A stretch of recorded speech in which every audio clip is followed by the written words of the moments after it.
Hello friends, कैसे हैं? उम्मीद करती हूँ कि आप सब बहुत अच्छे होंगे और अपनी पढ़ाई बहुत ही अच्छे से मन लगा के मेहनत से कर रहे होंगे।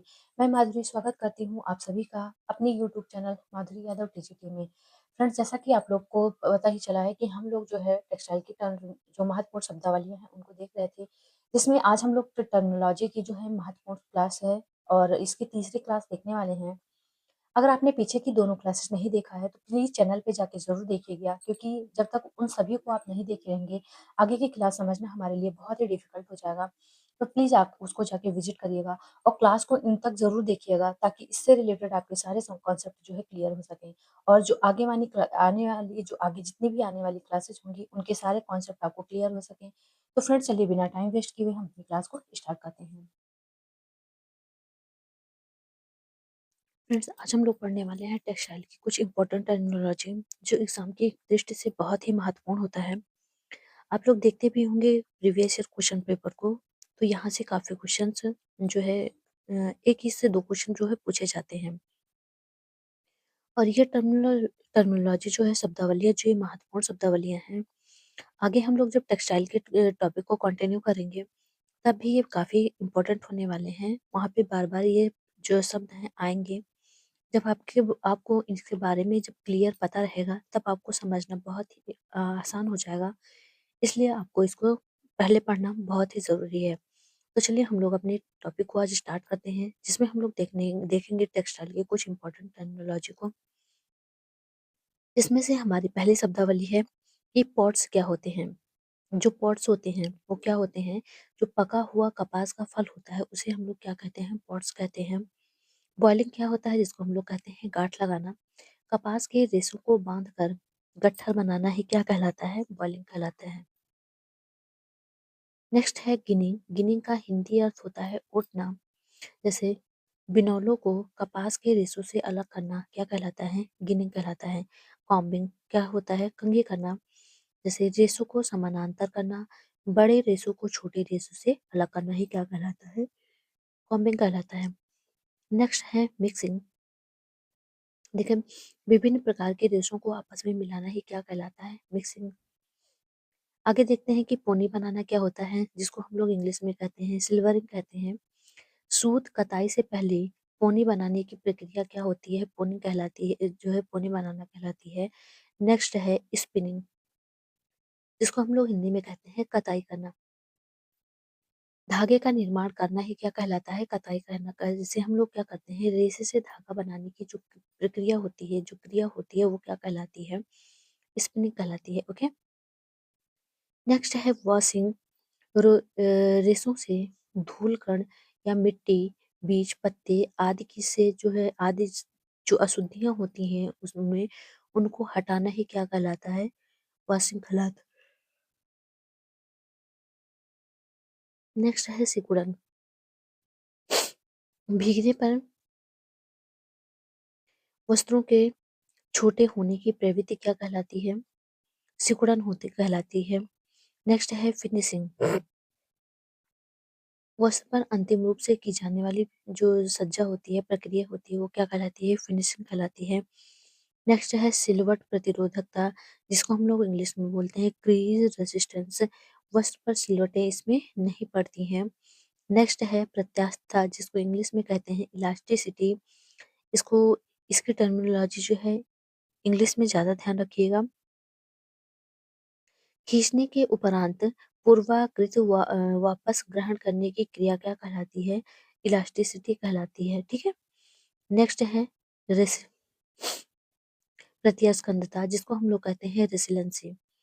रेशों की मूल रूप वापस ग्रहण करने की क्षमता क्या कहलाती है? प्रत्यास्कंदता कहलाती है। एग्जाम्पल होता है जैसे, देखिए, दोनों में अंतर थोड़ा सा है कि इसमें हम खींचते के उपरांत जो है वो पुनः अपनी आकृति में वापस आ जाता है। जैसे जैसे हम लोग रबर बैंड लगाते हैं, उसको हम लोग खींच के लगाते हैं और उसके बाद जब छोड़ देते हैं तो पुनः अपनी स्थिति में वापस आ जाता है, जिसको हम लोग क्या कहेंगे? इलास्टिसिटी। लेकिन जो रेसिलेंसी होता है, उसको दबाने के पश्चात हम लोग जब छोड़ते हैं तो वो फिर से अपने रूप में आ जाता है। जैसे कंबल को दबाने के पश्चात छोड़ने पर पुनः अपने रूप में आ जाना। देखो इसमें दबाने के पश्चात अपने रूप में आता है, इसमें खींचने के पश्चात अपने रूप में पुनः अपने रूप में आता है, ठीक? बस इतना ही अंतर है। नेक्स्ट क्या है रिटिंग। रिटिंग क्या होती है? तने से छाल अलग करने की क्रिया, अलग करने के लिए नमी, पानी या ओस में गलाना। यह प्रक्रिया किस पर होती है? लिनन पर होती है। और लिनन की प्राप्ति कहाँ से होती है? फ्लैक्स के पौधों से होती है। कई बार पूछा गया है लिनन की प्राप्ति कहाँ से होती है, तो फ्लैक्स से होती है। नेक्स्ट है कताई, जो है शेयरिंग। ये टर्म जो है टीजीटी 2021 में पूछा गया है कि शेयरिंग की प्रक्रिया किस पर कहते हैं? भेड़ के बाल से जो भेड़ के शरीर से बाल को उतारना ही क्या कहलाता है? शेयरिंग कहलाता है। ओके। नेक्स्ट है सफाई करना। स्काउरिंग क्या होता है? ऊनी रेशों की सफाई करना क्या कहलाता है? स्काउरिंग कहलाता है। ओके। अब घर्षण क्या होता है, जिसको हम लोग इंग्लिश में क्या कहते हैं? फ्रिक्शन। रेशों या वस्त्रों की रगड़ एवं घर्षण। रेशों एवं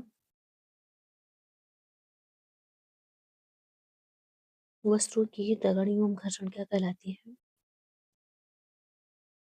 नेक्स्ट है खींचकर निकालना, जिसको हम लोग क्या कहते हैं? सिल्वरिंग प्रोसेस बोलते हैं या फिर बोलते हैं ड्राइंग आउट। धागों को महीन एवं बारीक करने के लिए खींच कर निकालना ही क्या कहलाता है? सिल्वरिंग प्रोसेस कहलाता है। ये फेल्ट है, बहुत ही इंपॉर्टेंट है। ये बहुत बार पूछा जाता है कि नमी, ताप व दाब द्वारा ऊनी रेशों को आपस में उलझाकर जमाना क्या कहलाता है? नमदा कहलाता है। और इससे जो बने जो ऊनी वो होते रेशे होते हैं, वो निम्न श्रेणी के ऊनी रेशे यूज किए जाते हैं इनमें। नेक्स्ट है गोंद हटाना, ये भी इम्पोर्टेंट है, याद रखिएगा थोड़ा सा। डीगमिंग प्रोसेस, ये पूछा जाता है कि डीगमिंग प्रोसेस जो है किस में की जाती है, किस रेशो में की जाती है? तो रेशमी रेशो में की जाती है, ठीक है। देखिए रेशमी रेशे से क्या कहते हैं? गोंद को हटाना ही क्या कहलाता है? डीगमिंग कहलाता है। और रेशमी रेशे में कौन सी गोंद पाई जाती है? सेरेसिन नामक गोंद पाई जाती है। ओके। नेक्स्ट है नेक्स्ट क्या है? खींचा हुआ ऊन, जिसको हम लोग इंग्लिश में कहते हैं पुल्ड ऊन। मृत भेड़ के शरीर से जो ऊन प्राप्त होता है वो क्या कहलाता है? पुल्ड ऊन कहलाता है। नेक्स्ट क्या है? समेटना, या कहते हैं हम लोग रीलिंग प्रोसेस। रेशमी रेशों को बाबिन पर लपेटना ही क्या कहलाता है? रीलिंग कहलाता है। कीड़ों को पालना क्या कहलाता है? सेरीकल्चर कहलाता है। और सेरीकल्चर, रेशम के कीड़ों की पालने की जो प्रक्रिया होती है उसको क्या कहते हैं? सेरीकल्चर कहते हैं।